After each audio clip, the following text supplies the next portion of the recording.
From Rats to Riches: How to Become a Self-Made Millionaire. Understanding Money.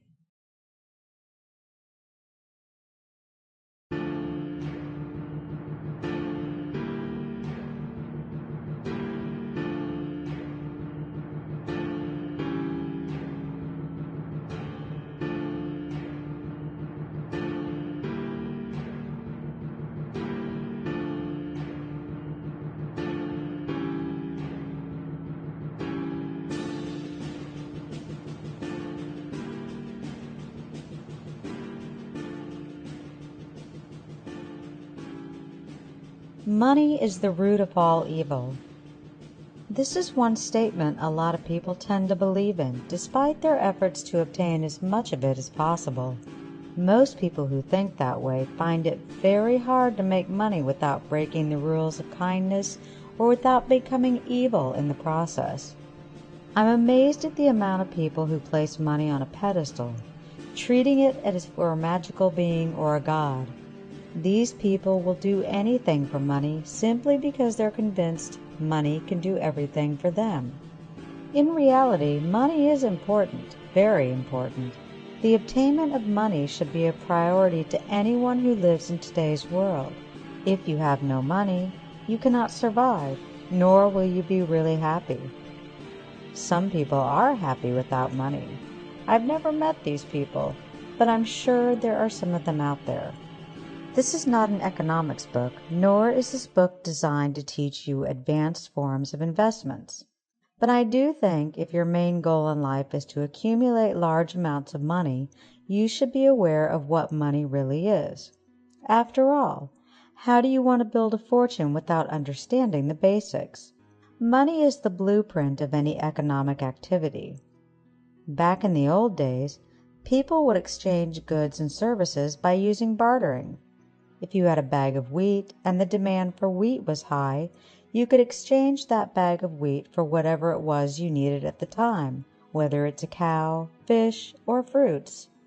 That was the main way of doing business, and every human being living in civilized society was an independent businessman, bartering away his goods and services in return for someone else's goods or services. The biggest problems arose when the demand for one particular popular item was low. That is, if you lived in a town where everybody had wheat and you wanted to get some meat, you could not exchange wheat since no one really needed it. The supply was high and the demand was low. That created a problem, so people began thinking of alternative ways they could make exchanges with one another and began looking for a more popular medium of exchange. And that's where money came in. The best option at the time was to choose something durable, relatively small, that is, one can carry it in his or her pocket, and limited in supply. Precious metals became the ultimate medium of exchange, and in 1536 a Spanish man in Mexico City revolutionized the silver coin. It wasn't long after that the dollar was created, and Thomas Jefferson adopted the dollar in 1792 as the official monetary unit of the United States, endorsing gold and silver coins as the country's official currency. Back in the old days, goldsmiths used to store gold coins for their customers for a fee and issue invoices for the gold to the depositor. This was the first use of what we call fiat money. According to Wikipedia, fiat money is a means of exchange that has value only because of government regulation or law. The term derives from the Latin fiat, meaning let it be done, as such money is established by government decree. Where fiat money is used as currency, the term fiat currency is used. Today, all national currencies are fiat currencies, including the US dollar, the euro, and all other reserve currencies. This trend began with the Nixon shock of 1971, which ended the backing, or money, by precious metals. You see, back in those days, if you're traveling from London to France and your entire family's fortune was in a small black bag in the form of 80 pieces of gold, you were taking a big risk. If someone decided you're a fitted target for a mugging, you could lose everything once they got their hands on that little bag of gold you had. So people decided it would be wiser to store the gold in a safe somewhere in London and take an invoice for that gold. When you arrived in France and wished to pay for something, you'd simply issue an invoice. The people who received your invoice could later cash that invoice for gold. So you deposited 5 ounces of gold in the safe and received an invoice for the amount of 5 ounces of gold. These invoices entitled you to redeem that gold instantaneously whenever you needed to use it. That was the birth of banknotes as a substitute for money. However, these ancient banks, which were called goldsmiths at the time, looked for a way to maximize their profits. They decided upon a very unique method of duplicating invoices. If a bank in Italy had 4,000 ounces of gold and an additional 4,000 invoices held by the depositors, the bank decided they couldn't print invoices for gold that was not there and lend it to those who needed the gold. So in fact, they were now using leverage that would create a 50% reserve banking. That is, 50% of the invoices they had were now backed by real gold. There was no longer a 1-to-1 ratio of paper to gold. Now the banks could issue 4 or 5 pieces of paper in circulation for every piece of gold they kept in storage. These bankers were no longer in the business of storing gold for a fee. Therefore, they changed their title from goldsmith to bankers. They were now in the business of artificially inflating the money supply and loaning out these invoices at interest. This system became known as fractional reserve banking. In 1844, the United States issued the gold standard. Every dollar note was worth approximately 0.05% of 1 ounce of gold. The gold standard was hard money. You could not inflate it or change its value in any way, mainly because it was supported by gold. During any war the United States was ever involved in, the government would issue more paper money so it could afford to finance these wars. Eventually, Treasury notes completely replaced the circulation of gold standard, and we continued to use what we call fiat money. The money we use today is nothing more than a piece of paper, and it has no intrinsic value, but it is accepted by traders because it can be redeemed at any time for the equivalent specie. An American silver certificate, for example, could be redeemed for an actual piece of silver. So there you have it. You now know the basics. However, keep in mind that I expect you to educate yourself more about the subject, read, and better understand the use of money. Obviously, what is stated here is just the history, and money traveled a long way to become the means of trade we perceive it to be today. Understanding income. Can you answer a simple question? What is the definition of income? Most people who strive to achieve wealth cannot answer this most basic question. The dictionary defines income as the sum of all the wages, salaries, profits, interest payments, rents, and other forms of earnings received in a given period of time. So getting rich is about accumulating income, creating as many sources of revenue as possible, saving and investing money in different tools of wealth. Can you honestly name the 3 types of income? If you can't, how serious are you about achieving wealth? Just as a refresher, I'll include the 3 here. Make sure you read up on them and learn what you can to understand these main 3 types of income. 1. Earned income or active income. You receive earned income as compensation for selling your time. When you work for your boss from 9 to 6, you are in fact selling your time for that money. The more hours you put in, the more you'll be getting paid. You can accumulate great wealth by earned income. Executives, CEOs, VPs, and even athletes, actors, and other high-paid professionals all get paid for selling their time and talent. Self-employed and business owners can also receive earned income. Usually, business owners will pay themselves a salary in addition to dividends and executive bonuses.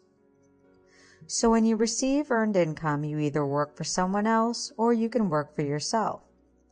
Earned income is the highest possible taxable income and includes wages, salaries, tips, benefits, and net earnings from self-employment. 2. Passive income, or portfolio income. You receive passive income as compensation for investing your money in assets. It could be earnings from a business you're not directly involved in running, cash flow income from real estate properties, royalties from publishing a book, CD, or some form of intellectual property, earnings from an online business, dividends from stocks and interest, and residual income. Passive income will feed you when times are rough. When you cannot work, the accumulation of assets will save you. Robert Kiyosaki said, "Assets feed you, liabilities eat you," referring to the fact that those who invest their money in accumulating passive income from different sources rather than spending the funds on expensive toys and doodads will benefit from high levels of income that feed you regardless of how hard you work, where you live, or if you decide to retire early. 3. Capital gains. You receive capital gains income as compensation for selling your assets for a higher price than you paid for them. For example, if you purchased a stock for $5 in May and sold it for $50 in December, you've earned a capital gain of $45 per stock. It's the profit you make when you sell an asset. The taxes on capital gains are very high, but there are many good tax breaks for capital gains, just like there are for passive income. Now you know about the different types of income. Let's move on. Get rich quick. I have been chasing ways to get rich ever since I can remember. At age 14, I fell victim to a lottery scam after giving a scam artist every cent I got from my bar mitzvah money I would have saved or otherwise spent like any other teenager. I responded to an email I received from someone telling me I had just won $10 million in some lottery I didn't remember enrolling in. But that didn't stop me from sending the crooks every cent I had in my pocket. At the time, internet scams were not as common as they are today, and I was not fully aware I had been scammed until about a month later when I finally realized the check was not coming. That was the first time I really lost money. I was so angry, so frustrated. I will never forget the day I came back home from yet another trip to the post office, sent another email, and realized I'd been scammed for $3,500. Needless to say, I learned my lesson at an early age. Since then, I found myself skeptical and can spot a fraud from a mile away. At the time, I was so determined to make money, but because I was not financially educated, I tried to get rich quick instead of going for the long run. I did learn never to give my money to scammers. I did not learn, however, all there is to know about getting rich quick. These days, I take it upon myself to screw internet scammers whenever I get the chance.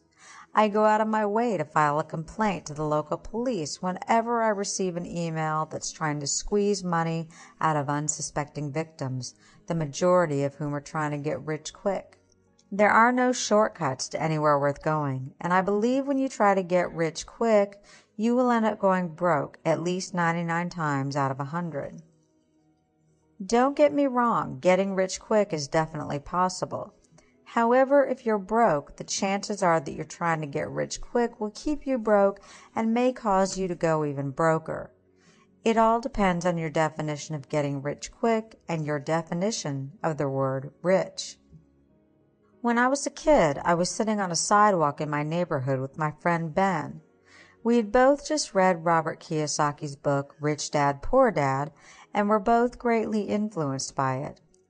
As we were sitting there discussing our dreams, potential ventures, and business, which we did often, I told Ben my dream was to become financially independent by the time I turned 30, to become a self-made millionaire and become as big as the tycoons we were admiring at the time.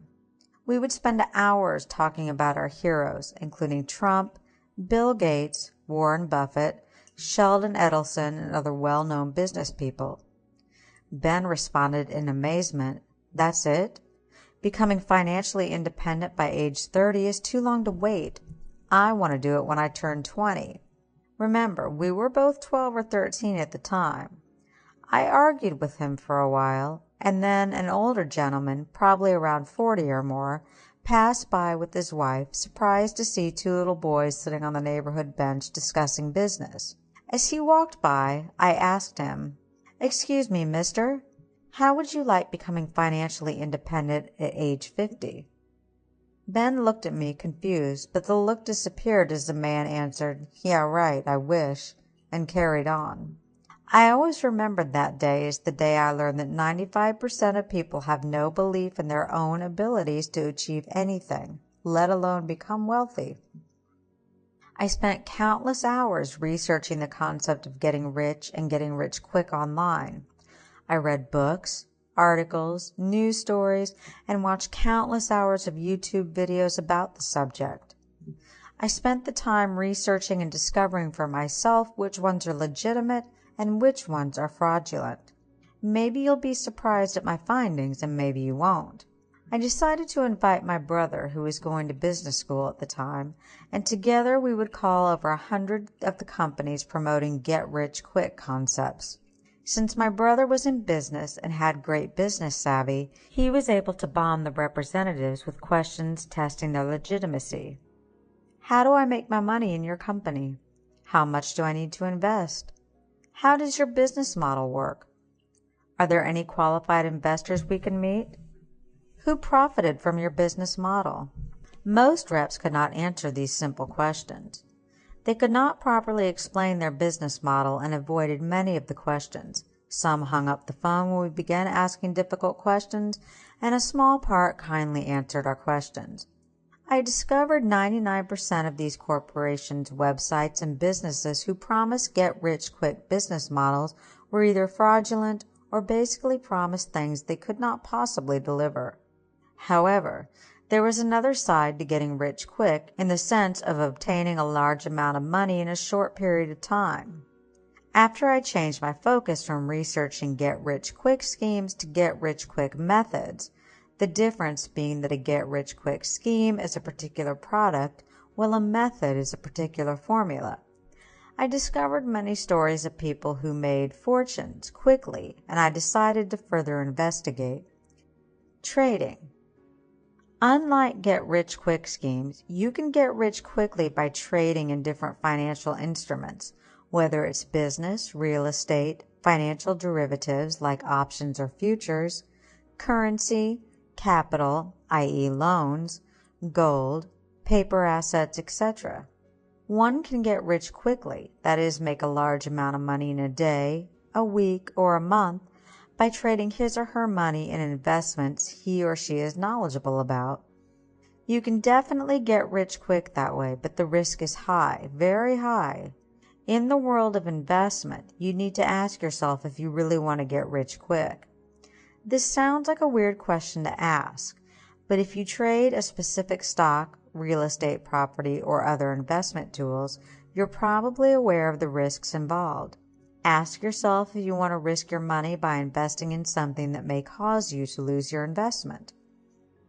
Unlike investing when you're looking to build your portfolio, trading involves buying and selling financial instruments within a short time frame. Or to put it in other words, when you invest, you're building your net worth and accumulating income, such as cash flow income or income from dividends. When you trade, you do so for capital gains. You do it for a quick profit. Both can be good or bad for you, depending on your financial needs, although trading is almost always more risky than investing. Sometimes it's good to invest some of your money, and sometimes it's good to trade. Sometimes you'll be better off flipping a property, buying it on the cheap, fixing it, and selling it for profit, and sometimes you'll be better off investing in the same property, buying it, and renting it for cash flow income. It all depends on your financial needs. Don't jump into a transaction because someone else you know profited from that same transaction, because the market changes. I see many cases of people who invest in a hot stock because they met a friend who made a fortune investing in a hot stock. Some people go into real estate because they heard of someone who got into real estate and made a fortune, so they decided to go into real estate, but they invested in something they didn't understand, And what do you know? They lost it all. Whether you choose to invest quickly or slowly, you should always do what you know. Do what you understand. Why do you think some people make huge amounts of quick cash while others try to get rich quickly and lose everything? The answer is knowledge, the mixture of education and experience. Get rich slowly. There are a few paths one can take if he or she desires to become wealthy slowly. And when I say slowly, I mean to accumulate wealth by accumulating income and cash flow, saving and investing for the long term, and mixing capital gains with cash flow to build wealth. In other words, the old-fashioned way. 1. Building a business. The most traditional and most popular way to build one's wealth is by creating a business, coming up with either a product or service you can provide people for a profit. It's also the most difficult path you can take. The statistics say 9 out of 10 businesses fail within the first year, and for every business that survived the first year, 5 out of 10 don't make it through the second. Of course, if you let that statistic stop you, then you shouldn't be in business anyway. Starting and running a business is a tough deal. You need to be on your toes. You need to be tough and able to deal with difficult people, difficult clients, and competitors who will do anything they can to take you down when you start succeeding. However, it is by far the richest game on planet Earth. Every billionaire in the world made his fortune, whether directly or indirectly, with their association to a business, whether it's a real estate business, a software business, or a candy machine business. In business, there is no ceiling. There's no maximum amount you can make each month. It's a game that tests your mental skills and pushes you harder every day. It's the only game on the planet in which someone can make many millions of dollars without investing a dime, by relying on hard work, drive, and enthusiasm. If you start your own business, you're likely to be put to the test several times before you can become successful. This can take a month, a year, or 30 years. It's all up to you. Before starting a business, you need to know what you want to do. Follow the map in the previous chapter, get off your ass, and get to work. You don't need any money. You don't need to wait for things to happen. You can start right away. And if you're willing to work hard, you can achieve great things.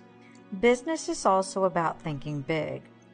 If you think too small, you may end up in a loop you can't escape. Working for yourself can be detrimental if you don't have the ability to think big enough to hire employees and delegate control. Learn about business. Take the time and invest the money in learning how to start and run your own business. Use some of the tips in this book if you have no money to invest in your own business, and you'll be able to build an empire even if you think you don't have any money. 2. Real estate. One of my favorite businesses in the world is the real estate business. Investing in property for cash flow is not only fun, but it's also very profitable. If you, like me, love property, if you enjoy the process of dealing with design and absolutely love the process of building something from nothing, you might enjoy investing in real estate for a living. Just like business, starting with nothing is possible, but in real estate it's not recommended. I hear a lot of people who talk about no money down deals, and I personally have invested in such deals, but the only problem is when you invest in no money down deals, you need to have some money on the side in case a deal goes sour.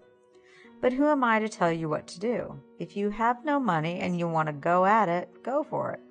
But if you have some money and want to become a full-time real estate investor, you can definitely build great wealth via real estate.